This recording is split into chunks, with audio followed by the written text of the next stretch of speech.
Police departments have long struggled to recruit black officers, even here in Huntsville, and it's believed the recent outrage against police brutality will actually make the effort even more difficult. Fox News correspondent Ashley Stromer explains why. Police departments in America have an historic race gap. Department of Justice data shows 90% of local police chiefs across the country were white in 2016.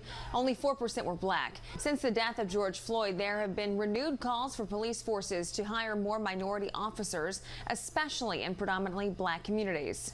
The department needs to hire someone that looks like me, that looks like him, that knows the community. But law enforcement experts say it's not that simple. Black candidates face a number of challenges when applying for the force, including discrimination during background checks, disadvantages with unfair application exams, and nepotism in the hiring process. Experts also say more funds are needed to recruit the most qualified candidates.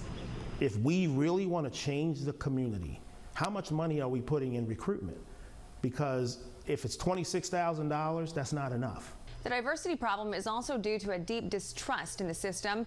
After decades of police violence against black Americans, the blue uniform takes on a different meaning for black officers, making them less likely to want to join the force. These were the same people who had fire hoses and had canine dogs, and they used these dogs and these hoses against us.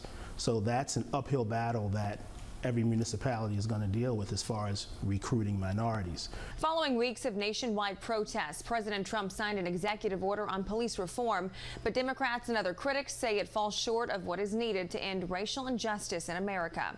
Ashley Stromer, Fox News.